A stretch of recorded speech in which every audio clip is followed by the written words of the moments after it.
भाद्रपद महीने की, जिसे भादो का महीना भी कहते हैं, कृष्ण पक्ष की अष्टमी तिथि को श्री कृष्ण जन्माष्टमी के रूप में मनाया जाता है, क्योंकि मान्यता है कि इसी दिन भगवान श्री कृष्ण का जन्म हुआ था।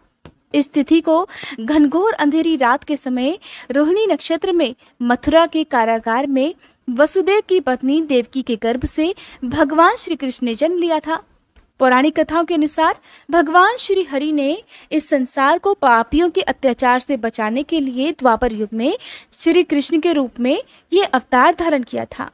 श्री कृष्ण ने माता देवकी की कोख से अपने अत्याचारी मामा कंस के प्रकोप और अत्याचारों से संसार को बचाने के लिए मथुरा में जन्म लिया था, परंतु इनका पालन पोषण माता यशोदा ने गोकुल में किया था। तो आइए अब आपको भगवान श्री कृष्ण के जन्म की अद्भुत पौराणिक कथा सुनाते हैं, जिसे जन्माष्टमी के दिन हर भक्त को सुनना चाहिए। व्रत कथा के अनुसार द्वापर युग में भोजवंशी राजा उग्रसेन मथुरा में राज किया करते थे। उनका एक पुत्र और एक पुत्री थी। पुत्र का नाम कंस और पुत्री का नाम देवकी था। उसके अत्याचारी पुत्र कंस ने सिंहासन और राजपाट के मोह में आकर अपने ही पिता को गद्दी से उतार दिया और स्वयं मथुरा का राजा बन बैठा। कंस एक बेहद अत्याचारी राजा था। अपनी ताकत दिखाने के लिए अपनी प्रजा को प्रताड़ित करना तो मानो उसका शौक ही बन गया हो। वह अपनी प्रजा पर तरह तरह के अत्याचार करता, उनसे अधिक से अधिक कर वसूलता। कंस के राजकाल में उसकी प्रजा अत्यंत दुखी रहा करती, लेकिन बेचारी दुखी प्रजा जाती भी तो भला किसके पास? आखिरकार राजा के आगे किसकी चल सकती है? पर कहते हैं ना कि एक न एक दिन सभी के पापों का घड़ा भरता है। कंस के साथ भी ऐसा ही हुआ। कंस की बहन देवकी का विवाह वसुदेव नाम के यदुवंशी सरदार के साथ हो गया। कंस अपनी बहन देवकी से बहुत स्नेह करता था। देवकी कंस की लाडली हुआ करती थी और इसीलिए कंस एक बार स्वयं अपनी बहन देवकी को उनकी ससुराल पहुंचाने जा रहा था कि तभी अचानक रास्ते में आकाशवाणी हुई। आकाशवाणी से आवाज आई कि हे कंस, अपनी जिस बहन देवकी को आज तू बड़े प्रेम से विदा कराकर ले जा रहा है, उसी में तो तेरा काल बसता है। तेरी इसी बहन के गर्भ से उत्पन्न 8वां बालक तेरा वध करेगा। हालांकि कंस अपनी बहन से स्नेह तो बहुत अधिक करता था, लेकिन उसे अपने प्राणों और राजगद्दी का मोह भी था। जब कंस ने आकाशवाणी सुनी तो अपनी मृत्यु का भय उसे सताने लगा। जब राज्य सत्ता का मोह लग जाए तो अपने सगे संबंधी भी अपने नहीं रह जाते।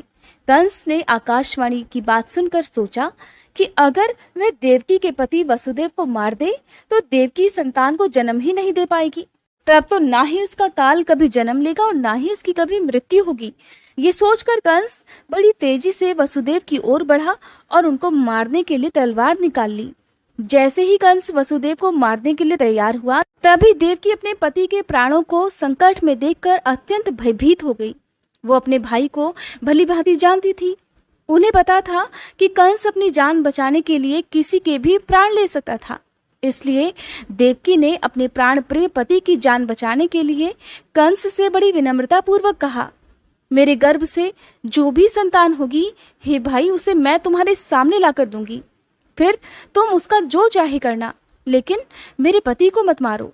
मेरे पति को मारकर भला तुम्हें क्या लाभ मिलेगा? कंस को देवकी की बात ठीक लगी। उसने सोचा कि उसके प्राणों को खतरा देवकी के 8वें पुत्र से है, ना कि वसुदेव से। इसलिए उसे मारने का भी भला कोई लाभ नहीं होगा और वह पैदा होते ही इस प्रकार देवकी के सभी पुत्रों को भी मार देगा। फिर काल भी उसका कुछ नहीं बिगाड़ पाएगा।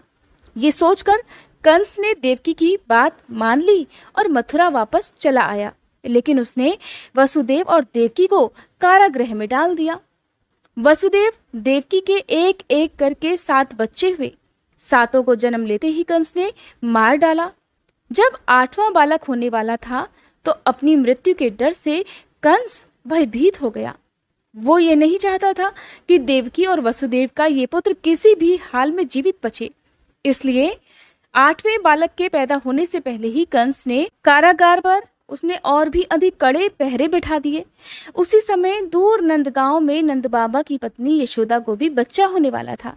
जिस समय वसुदेव और देवकी को पुत्र पैदा हुआ, उसी समय संयोग से यशोदा जी के गर्भ से भी एक कन्या का जन्म हुआ, जो और कुछ नहीं बल्कि ईश्वर की रची हुई माया थी। कंस ने जिस कोठरी में देवकी और वसुदेव को कैद किया हुआ था, उसमें अचानक दिव्य प्रकाश उत्पन्न हुआ और उनके सामने शंख चक्र गदा पद्म धारण किए हुए चतुर्भुजी भगवान श्री विष्णु प्रकट हुए। देवकी और वसुदेव दोनों भगवान के चरणों में गिर पड़े। तब भगवान ने उनसे कहा, अब मैं पुनः नवजात शिशु का रूप धारण कर लेता हूँ। तुम मुझे इसी समय अपने मित्र नंद जी के घर वृंदावन में भेजाओ और उनके यहाँ जो कन्या जन्मी है उसे लाकर यहाँ कंस के हवाले कर देना। इस समय वातावरण अनुकूल नहीं है, फिर भी तुम चिंता मत करो।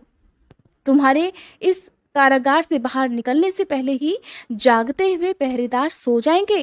कारागार के फाटक अपने आप खुल जाएंगे और उफनती हुई अथाह यमुना जी तुम्हें पार जाने का मार्ग भी दे देंगी। फिर जैसा श्री हरि ने वसुदेव जी से कहा था, ठीक वैसा ही हुआ। भगवान विष्णु के कहे अनुसार वसुदेव जी उसी समय नवजात शिशु रूप श्री कृष्ण को एक सूप में रखकर कारागृह से निकल पड़े और अथाह यमुना जी को पार करके किसी प्रकार नंद जी के घर पहुंचे। वहां उन्होंने नवजात शिशु को यशोदा जी के पास सुला दिया और उनकी नवजात कन्या को लेकर वापस मथुरा आ गए। उनके वापस कारागार में आते ही कारागार के फाटक पहले की तरह बंद हो गए। अब अगली सुबह जब कंस को सूचना मिली कि वसुदेव देवकी को बच्चा पैदा हुआ है, तो उसने बंदी गृह में जाकर देवकी के हाथ से नवजात कन्या को छीनकर पृथ्वी पर पटक देना चाहा, परंतु देखते ही देखते वह कन्या आकाश में उड़ गई और वहीं से कहने लगी, अरे मूर्ख, मुझे मारने से क्या होगा? तुझे मारने वाला तो वृंदावन में जन्म ले चुका है। वह जल्द ही तुझे तेरे पापों का दंड देगा। वह दिव्य कन्या और कोई नहीं बल्कि भगवान विष्णु की ही योग माया थी। उसके बाद भगवान श्री कृष्ण का लालन पालन नंद बाबा जी और यशोदा जी के घर में होने लगा। वहां श्री कृष्ण ने तरह तरह की लीलाएं दिखाई, बहुत सारे दैत्यों का वध करके उन्हें मोक्ष प्रदान किया और अंत में कंस का भी उन्होंने वध करके संसार को और उसकी प्रजा को उसके अत्याचारों से मुक्ति दिलाई थी। जन्माष्टमी के दिन जो भी भक्त सच्चे मन से इस कथा को पढ़ता है या दूसरों को सुनाता है, भगवान श्री कृष्ण उनकी सारी इच्छाएं पूर्ण करते हैं। इस दिन जो लोग व्रत ना भी रख पाए, उन्हें भी रात को पूजा करते समय इस व्रत कथा को जरूर सुनना चाहिए।